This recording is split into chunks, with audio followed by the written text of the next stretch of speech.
ஓம் ஞான ரூபாய வித்மஹே சக்தி அம்சாஹே தீமஹி தன்னோ சக்தி அம்மா பிரச்சோதயாத். ஓம் நமோ நாராயணி, ஓம் நமோ நாராயணி, ஓம் நமோ நாராயணி. இன்று நல்ல நாள்.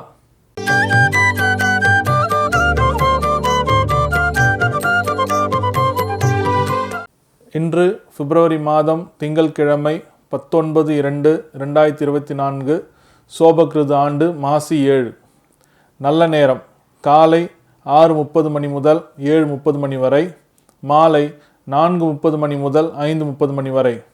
கௌரி நல்ல நேரம் காலை 9:30 மணி முதல் 10:30 மணி வரை, மாலை 7:30 மணி முதல் 8:30 மணி வரை.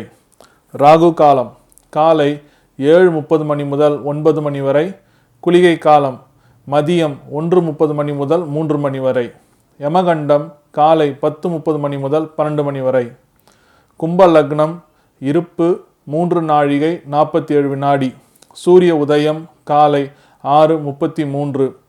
திதி இன்று பிற்பகல் 12:55 வரை தசமி, பின்பு ஏகாதசி. நட்சத்திரம் இன்று பிற்பகல் 2:21 வரை மிருகஸ்ரீஷம், பின்பு திருவாதிரை. நாமயோகம் இன்று பிற்பகல் 2:52 வரை விஷ்கம்பம், பின்பு பிரீத்தி. கரணம் இன்று அதிகாலை 1:02 வரை தைத்துளம், பின்பு பிற்பகல் 12:55 வரை கரசை, பின்பு வனிசை. சந்திராஷ்டமம் சுவாதி விசாகம். இன்றைய கோச்சார கிரகங்களின் அமைப்பு. கும்ப லக்னம் கும்பத்தில் சனி பகவான், சூரிய பகவான், புதன் பகவான்.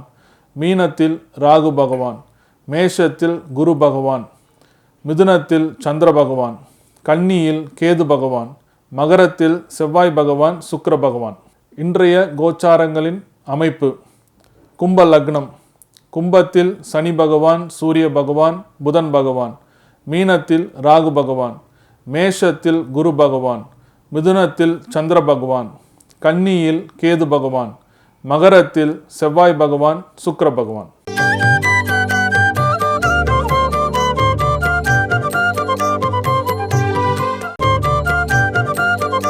அன்பார்ந்த விருச்சிகராசிக்காரர்களே, இன்றைய நாள் உங்களுக்கு ஒரு அமைதியுடைய நாளாக அமைய போகுதுங்க. அமைதினா எப்படி தெரியுங்களா? தேவையில்லாமல் வீட்டில் பிரச்சனை வரும்.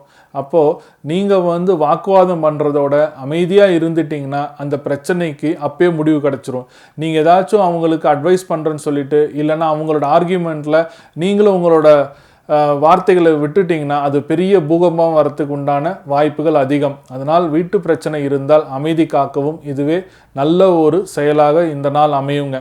ஜாமீன் கழுத்துலாம் எதுவும் போடாதீங்க. யாருக்காச்சும் ஜாமீன் கழுத்து போடணும், இல்லைனா ஒருத்தருக்கு நான் ரெஃபர் பண்ணணும், ஒரு பேங்க்லேருந்து கேட்பாங்க, இவருக்கு நீங்கள் ரெஃபர் பண்ணிங்கன்னா உங்களுக்கு உடனே லோன் சேங்ஷன் பண்ணிடுறோம் அப்படின்னு சொன்னாங்கன்னா அந்த மாதிரி இருக்கிறவங்களுக்கு யாருக்கும் எதுவும் செய்யாதீங்க.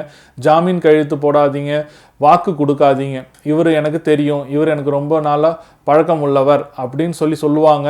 அந்த மாதிரி எந்த ஒரு விஷயத்திலையும் தலையிடாமல் தப்பிச்சிட்டிங்கன்னா இந்த நாள் உங்களுக்கு ஒரு பெரிய ஆபத்துலேருந்து தப்பிக்கிற மாதிரி இந்த நாளாக அமையறதுக்கு வாய்ப்புகள் உண்டு. அதே போல் வீட்டு மாடிப்படியில் ஏறும்போதும் ரோட்டை கிராஸ் பண்ணும்போதும் கொஞ்சம் ஜாகிரதையாக இருங்க. ஏன்னா இந்த நாள் ரொம்ப ஃபோன் யூஸ் பண்ணிட்டு தான் இந்த மாதிரி காரியங்களை செய்கிறதுக்கு உண்டான அமைப்புகள் அதிகமாக இருக்கிறது. அதனால் கொஞ்சம் ஜாக்கிரதையாக இருங்க. ரோட் கிராஸ் பண்ணும்போது ஃபோன் பேசிக்கிட்டே வந்தீங்கன்னா யாரோ ஒருத்தங்க இடிச்சிருவாங்க. அதே போல் படிக்கட்டில் ஏறும்போது ஃபோன் பேசிக்கிட்டே போனீங்கன்னா படிக்கட்டில் தவறத்துக்கு உண்டான வாய்ப்புகள் அதிகமாக இருக்கிறது. ரொம்ப இந்த நாள் நீங்கள் ஜாக்கிரதையாக இருக்க வேண்டியது. பொதுவாக என்ன விஷயம்னா, ஃபோன் பேசும்போது மட்டும் எந்த ஒரு வேலையும் செய்யாதீங்க. ஃபோன் பேசி முடிச்சிட்ட பிறகு அந்த வேலையை செய்யுங்க. பரிகாரம். பழனியில் இருக்கிற தண்டாயுதபாணியை மனப்பூர்வமாக வேண்டிட்டு வந்தீங்கன்னா இந்த நாள் உங்களுக்கு எந்த பிரச்சனையும் இல்லாமல் ஒரு நல்ல சுகமான நாளாக அமைக்கிறதுக்கு அவர் அருள் புரிவார்.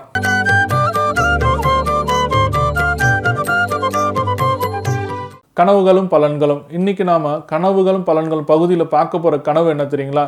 புதிய ஆடை அணிதல், அதாவது புது ட்ரெஸ் போடுற மாதிரி ஒரு கனவு வந்துருச்சுன்னா அதுக்கு அர்த்தம் கஷ்டம்னு அர்த்தம். ஏன்னப்பா புது ட்ரெஸ் தானே போடுறோம், அது நல்ல விஷயம் தானே, எதுக்கு கஷ்டம்னு சொல்கிறீங்கன்னு கேட்டிங்கன்னா, கனவு சம்பந்தப்பட்ட அறிகுறியில் பார்க்கும்போது புதிய ஆடைகள் அணியிறது இல்லை எதெல்லாமே ஒரு பாசிட்டிவாக நினைக்கிறோமோ அதோட பலன்கள் எல்லாமே நெகட்டிவாக தான் வரும். அதுதான் கனவுகளோட அறிகுறி. அதனால் உங்கள் கனவில் புதிய ஆடை அணிவித்தல் கஷ்டம், இதுதான் அதோட அறிகுறி.